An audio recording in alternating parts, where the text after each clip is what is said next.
3 ans. Ça fait presque 3 ans que j'ai installé mon bureau dans mon appartement. Une petite pièce de 10 mètres carrés entièrement dédiée à mon activité online.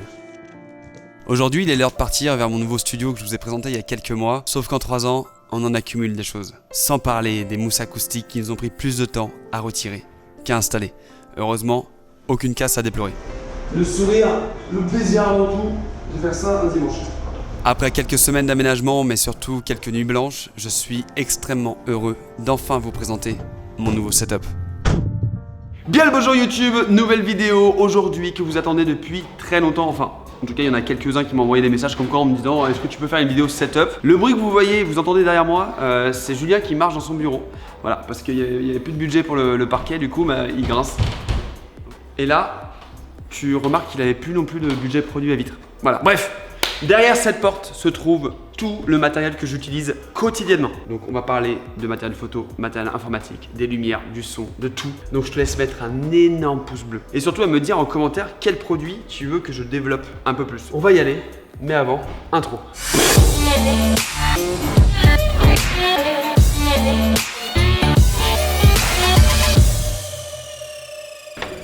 Ah, attends, on n'est pas mieux là, sans déconner. Il y a une petite acoustique sympathique.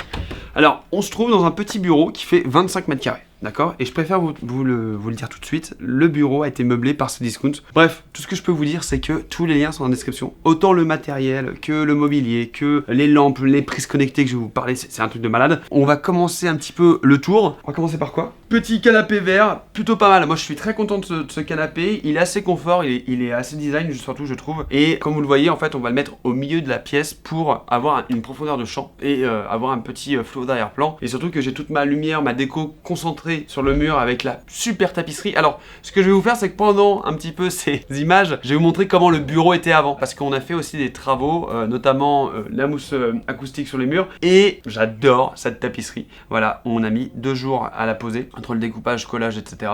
Et c'était assez long. Mais bon, bref. Petit canapé qui fait office de décor quand il y a des invités en fait. Et la table basse avec un tiroir ici. Après vous avez le tapis mais c'est pareil, rien d'extraordinaire. C'est juste que je trouve que ça se marie bien. On a 2 poufs, voilà, pour encore une fois quand on fait des réunions avec Laura qui est en train de travailler derrière que vous voyez. Valentin ou plus récemment on a Benjamin, Flo et Pierre qui sont là, qui sont en train de bosser. Petite chaise à bascule. Je voulais absolument une chaise à bascule mec. C'est pas génial ?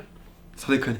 J'adore. Mec, je suis trop fan de cette petite chaise à bascule. Pareil, un peu scandinave. On est un peu scandinave avec aussi le petit fauteuil jaune. Enfin bref, tout le mobilier que vous voyez se trouve dans la description. Là, on va passer vite en revue, d'accord? Parce que c'est un peu le bordel. C'est normal, je n'ai pas rangé du tout son bureau. Gwen va me tuer. Mais voilà, Gwen a récupéré mon ancien écran. Donc Apple Cinema Display 27 pouces. Elle a un MacBook Air 13 pouces. Une petite souris HP parce qu'elle aime bien les souris avec les petites molettes à fil. Ça, c'est hyper important. Ça, c'est hyper important. Il y a plein de dossiers. Je vais vous montrer un autre truc aussi hyper important. C'est cette armoire. Donc ça, c'est vraiment pour l'agence. Donc on a tous les dossiers, tous les classeurs. Ces clés, tu peux pas les échanger. C'est-à-dire que ça ferme pas, ça ouvre pas. Donc si tu veux, c'est génial. C'est-à-dire que tu peux ranger des trucs. Et au moins c'est un peu sécure, donc t'as des dossiers, t'as plein de choses. Et t'as un truc, on va commencer par le matériel directement, regarde. Donc petit filtre ND qui sont pas forcément dans les boîtes. Donc on a du Oya, on a du Oya et on a du Oya. Pas mal, bonne marque. Et on a surtout du Nidhi, c'est ceux qu'on avait en Islande qui déboîtent. Lui c'est un 1000 pour un petit 67 mm, c'est pour le 24 mm 1.4. Très très bon ça, 24 mm 1.4. Parfait, donc ça c'est tous les filtres ND, hyper important le filtre ND pour les pauses longues de journée et même pour respecter des valeurs cinématographiques. Donc là on a deux pieds, donc ça c'est pied principal pour les vidéos, c'est un Manfrotto, je pense que c'est le 0,55 X Pro B, c'est un pied qui a 10 ans, l'achetez pas, il est super lourd, il est super chiant, mais celui-là clairement il reste ici, il est pour mes vidéo face cam et honnêtement il a 7 ans donc il faudrait que je le change. J'ai pris récemment le Manfrotto Befree Live qui en fait quand se retourne passe dans une valise cabine. Donc c'est hyper intéressant pour le prendre en voyage. Ça permet d'avoir un pied pour faire des pauses longues, pour faire des plans un peu plus compliqués quand t'es tout seul, etc. Ça, vous les avez vus récemment. Mes 2 petits dômes, donc l'un pour la GoPro Hero 7 et l'autre pour le Sony A7R3. Donc bah voilà, j'en ai déjà parlé spécialement dans une vidéo, donc je pense que vous la connaissez. Housse de transport pour le pied Befree. Et ça, on a la Think Tank, c'est la Airport 2, la dernière qu'ils ont en mode pareil, voyage cabine. Et on a les anses pour faire un sac à dos, donc assez pratique. Ici, on a des caisses de rangement, mais qui sont plutôt cool. Bon, faut pas faire trop attention au carton ici, parce qu'il y en a beaucoup. Mais voilà, c'est vrai qu'on aurait beaucoup de choses à dire, mais on va se concentrer sur l'essentiel, à savoir mon kit lumière, donc qui est pas du tout aujourd'hui très professionnel. Il s'agit de ces deux softbox qui, pourquoi je les mets en l'air à ton avis? Pour que ça prenne moins de place. Rien d'extraordinaire. On a une softbox aujourd'hui qui est éclairée par une ampoule 5500 Kelvin qui se trouve à 50 €. Vous allez voir, vous allez checker la description. C'est important la lumière, mais là je suis en train de devoir pour m'équiper parce que effectivement c'est le seul truc qui me manque un petit peu. Là on entre dans la caverne d'Alibaba, vraiment. Un truc que je kiffe, c'est mon étagère avec tout mon matos. Donc on va passer en revue un petit peu tous les étages. Étage chargeur batterie. On a fait parcourir une petite multiprise. Et derrière on a chargeur pour les drones. Ça c'est pour des batteries, pour l'Atomos, pour les LED, parce que j'ai les ring LED aussi qui sont sur batterie. Donc c'est des batteries Sony en fait à la base, NP-F550. Et donc il existe plusieurs modèles, dont des gros modèles comme ça qui est en fait l'équivalent de 3 batteries hein, en termes de capacité. Et avec tu peux alimenter les petits panneaux LED comme ça. Donc c'est pareil, lui ça fait un moment que je l'ai. Alors il est pas très on va dire récent parce que il faut encore mettre une cage. Donc il y a des panneaux LED plus récents, mais il dépanne bien. Voilà pour faire une petite lumière. C'est le HDV Z96. Pas très cher mais très cool. Et donc tu peux mettre des piles ou alors des petites batteries. Et il faut savoir que ces batteries se rechargent très lentement. Donc c'est pour ça que j'ai 1, 2, 3 et 4 chargeur. Là on a des accessoires Peak Design. Donc Peak Design on a la anse super cool. On a des attaches etc. Batterie externe qui est à 66% d'ailleurs. Hop, comme ça charge nickel. Des petits portables de rechange. Après on a quoi comme autre chargeur? Non ça va. Donc ici on va avoir tous les objectifs Sony. On a le 24-105 f4, on a le 24 mm 1.4, on a le 90 macro, celui-là je viens de le récupérer, 50 mm f1.4 et on a un 16-35 2.8 qui doit partir en réparation parce qu'il n'a pas du tout kiffé l'Islande. RX0 Mark II top, RX100 Mark 4, RX100 Mark 6, GoPro Hero. C'est cette blague, celle-là. Une deuxième Hero 7, parce que je fais des tournages de plus en plus avec des GoPro et on essaie de les positionner un peu partout pour économiser le temps. Donc c'est à dire que si tu places 2-3 caméras sur un seul plan, bah t'as 3 fois plus de plans en une prise. Donc c'est beaucoup plus intéressant. Ici, petit Ninja 5 Atomos, petite tuerie, j'aime beaucoup. Mais avec le Sony, c'est assez capricieux parce que l'enregistrement se fait que en 30 images par seconde. Donc c'est un peu chiant. Les mêmes batteries que je vous disais, donc ça c'est assez pratique. Et par contre, qualité top. Franchement, top. Là, derrière, on a deux drones Mavic 2 Zoom que je vous ai présenté récemment et le Mavic 2 Pro. Après, on a les télécommandes, les trucs un peu basiques, etc. Donc ça, on s'en fout. Mais par contre, ça, les gars, c'est exceptionnel. C'est la Smart Controller de chez DJI. Incroyable. J'ai mis un petit film protection d'écran pour éviter que ça raye. Même si on fait attention, un petit gravier vite arrivé. Super investissement. Ça change le game. Vous sortez la télécommande, il y a l'écran. Vous n'avez pas de batterie à checker. C'est du plug and play. Donc ça, c'est très bon. En termes de caméra, d'objectifs, c'est tout ce qu'on a. Ici, on a par exemple le handlebar de SmallRig, très bon SmallRig, pour le Ronin S, qui est un de mes stabilisateurs préférés. Là, on est en train de filmer avec le Crane 2 parce que le Ronin S est chez un copain. Ici, on a tout ce qui est réflecteur, diffuseur, etc. Très pratique quand on est en shooting. Ça, c'est exceptionnel aussi, les gars. Ça, j'ai filmé, j'ai fait un plan à l'extérieur de la Tesla en Finlande avec. C'est une triple ventouse, c'est en fer et tout, c'est super solide. Ça vaut 90 € quand même, ça vaut un peu d'argent. Mais voilà, j'étais sûr que le truc il ne bouge pas et je pourrais le mettre de partout, je sais que j'ai confiance. Derrière, j'ai un glide track 1m20. Donc celui-là c'est pareil, il a tellement d'années que je m'en sers plus trop parce qu'il grippe en fait. Là j'aimerais vraiment investir sur du Edelkrone, je sais pas si vous savez ce que c'est ouf. Donc ça c'est vraiment un petit peu le côté un peu archaïque. Au-dessus on s'en fout mais c'est tous les cartons et même des cartons un petit peu, tu vois, je sais pas si t'as vu ma vidéo sur les dos mais j'en ai reçu, j'ai reçu le troisième qui est le 50 de chez Polar Pro où là t'as vraiment le dôme moitié d'un rond et je voulais faire la différence, j'ai pas eu le temps de tester mais il y a une vidéo qui arrive, de toute façon il y a plein de vidéos qui arrivent, il faut juste vous abonner les gars, mettre la cloche, on est bientôt 200 000 sur la chaîne donc c'est trop cool. Et là on passe au bureau. Effectivement beaucoup m'ont demandé mais Guillaume comment ça se fait, t'es plus sur Mac, alors vous avez peut-être vu passer le Mac là, ça c'est mon ancien 15 pouces que j'avais racheté à Monsieur Jojol, si tu passes par là, et qui en fait marchait très bien mais qui était pas assez puissant, donc j'ai racheté un autre MacBook Pro et qui pareil, il est pas assez puissant, donc à un moment donné en fait ça faisait très longtemps que je voulais revenir sur PC parce que je voulais me remettre à Premiere et je sais qu'ils tournent mieux sur PC que sur Mac, donc j'ai demandé à HP de m'envoyer leur meilleur matos et du coup ils m'ont envoyé le Z38C. Donc ça c'est un écran 38 pouces incurvé, réglable en hauteur, en inclinaison, etc. Genre c'est vraiment le top du top en termes bah on est trop bien quoi. Juste pour monter la vidéo, on est trop bien. Du coup là on a une Z8, donc ça c'est la plus grosse gamme de tours. Aujourd'hui on est sur un double processeur Xeon Deaker, on est sur 96 Go de RAM et en carte graphique on a une Nvidia Quadro P6000 avec 24 Gb de mémoire vive. Je sais pas si vous vous rendez compte, mais c'est juste incroyable comme ça, déboîte tout. J'avais un petit peu un workflow nomade, donc j'avais beaucoup de SSD, de disque dur. Donc ça c'est le disque dur de l'Atomos. On a le disque de l'Islande que je viens de finir à l'instant. Et là c'est deux SSD qui me servent d'échanger des fichiers avec mes collaborateurs. Et ça fait pas mal de câbles connectés. Donc j'ai commencé à l'upgrader en mettant un petit disque dur de 8 Teraoctets, les Iron Wolf de Seagate qui sont juste incroyables. Et derrière je l'ai mis en réseau pour faire des dossiers partagés. Mais il y a un truc qui arrive très rapidement, vous pouvez deviner en commentaire, mais ça va me changer la vie. Bref, c'est une bombe, franchement elle marche super bien, je suis super content. Clairement, je suis pas du tout perdu. J'ai mis une petite dizaine, quinzaine de jours à vraiment m'habituer au workflow Windows, etc. Ça faisait quand même 10 ans que j'étais sous Mac, mais je vous en parlerai plus longuement dans une vidéo dédiée. Là franchement, ce que je peux vous dire, c'est que la Z8, elle fait tourner pas mal de choses. Donc je vous ai dit, il y a l'écran. Il y a le micro Blue Spark SL avec un petit bras Rode SPA1. C'est du matos que j'avais déjà il y a quelques années. On est relié avec une petite table de mix USB. D'accord, donc ce qui permet aujourd'hui de rebalancer le son en numérique et pas forcément en analogique, et donc d'avoir un traitement direct en fait de prise de son, même si au final on pourrait très bien rentrer en jack ou via une carte de son externe encore dans le PC, mais au moins ça facilite les choses. Ça marche vraiment bien. J'ai pris une 6 voix, c'est à dire qu'il y a 2 voix natives en XLR et après c'est que des jacks. C'est la Xenix Q802 USB. T'as vu ça ou pas? Ça là, c'est ce que c'est? C'est des talkie-walkie. C'est le truc à avoir en road trip. C'est-à-dire que si nous, on avait fait l'Islande sans ça, et ben franchement, l'Islande aurait été complètement différent. On télécommande du skate électrique, le petit tailwing board. Et ça, c'est une prise connectée, les gars. Qu'est-ce qui se passe? Ça, c'est pareil, c'est une découverte que j'ai acheté. 10 séries. Éteindre bureau. C'est fait. Voilà. Là, j'ai pas mis les panneaux LED parce que c'est un autre branchement, etc. Mais on pourrait le faire aussi avec les panneaux LED. Donc c'est super cool. Franchement, ça marche trop bien. Ça vaut pas très cher. Vous pouvez mettre ça sur ce que vous voulez. Moi, j'ai mis ça sur les deux éclairages et aussi sur le ring LED derrière. Je m'en sers pas beaucoup parce que c'est pas diffus. Je trouve ça dégueulasse. Toutes les youtubeuses beauté ont ça. Mais en vrai, ça te ressort la peau. Mais genre, mais c'est horrible. Et pourquoi j'en ai pris un? Parce que, gars, t'as tout dessus. Tu peux même mettre ton, comment ça s'appelle, ton réflexe ici. C'est vraiment du plug and play. Ça marche en batterie. T'as le réglage de la température de 3200 à 5500 Kelvin. Et donc du coup bah je peux la contrôler comme ça. Donc là je l'ai vraiment mis de face pour faire des stories ou des plans un petit peu de face cam. Mais sinon je m'en sers jamais. Mais voilà, ça m'évite d'allumer, d'éteindre, etc.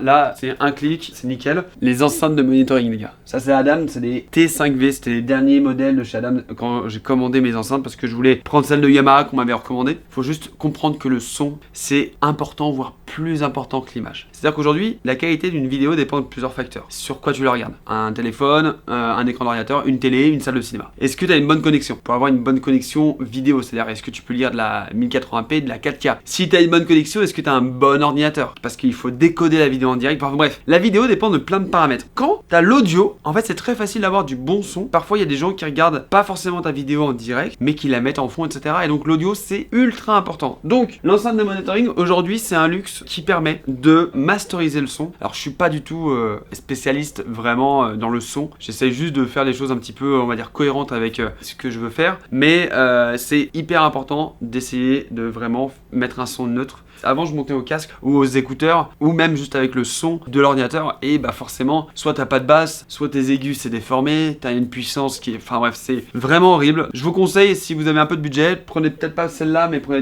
des Yamaha, je les mettrai aussi en description. C'est assez important aujourd'hui d'avoir un bon son. D'ailleurs, je pense que là le son il est un petit peu olé olé parce qu'on n'a pas mis micro-cravate. Dernier élément ici dans ce petit coin là, c'est une station d'accueil pour un HDD externe, donc que ça soit 2.5 ou 3.5 pouces. Ça c'est des super drive de Mac que j'enlevais pour mettre de la RAM en plus parce que c'était pas assez puissant.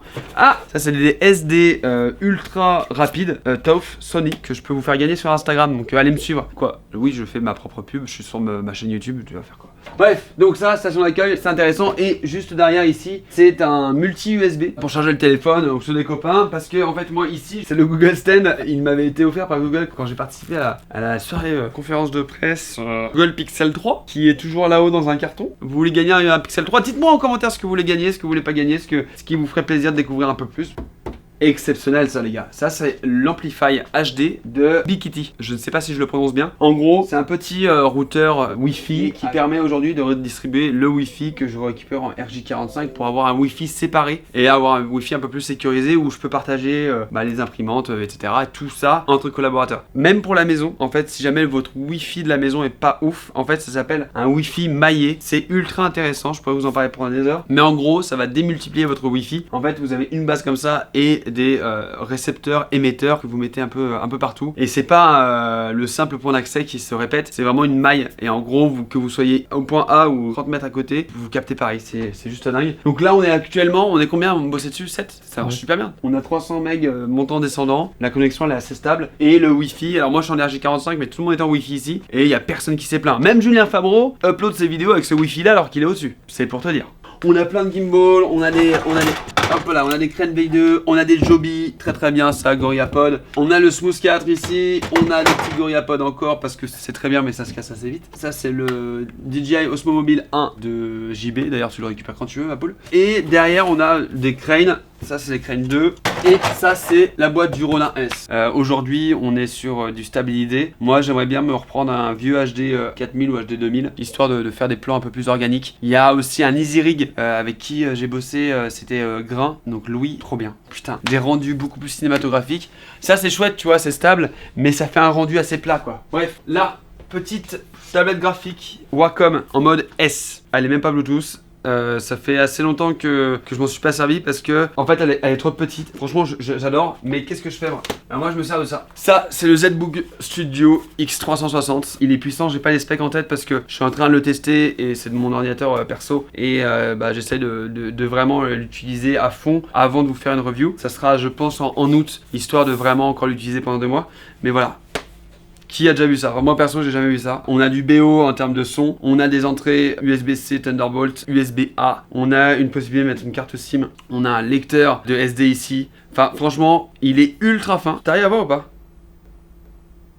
Voilà, il est ultra fin, t'as même un lecteur d'empreinte et il fait tablette. Et donc là t'es comme ça, mais tu retouches directement. C'est pour ça que j'utilise plus ma tablette graphique en fait. J'utilise que ça quand je suis en déplacement etc et que j'ai envie de me faire plaisir sur Lightroom. C'est ultra intéressant, enfin t'as 1024 je crois au niveau de pression, c'est fluide. Effectivement quand tu bosses sur des fichiers à 45 mégaoctets et que t'es à ton 8ème masque, je te cache pas qu'il va un petit peu souffler. Moi j'aime bien. Je suis de moins en moins embêté avec Windows, clairement. Je le dis hein, j'ai pas peur de le dire. Est-ce qu'on a fait le tour? Non, putain ça c'est exceptionnel aussi. Ça tu vois, caverne d'Alibaba, ça vaut pas cher. T'as toutes tes cartes SD qui sont rentrées.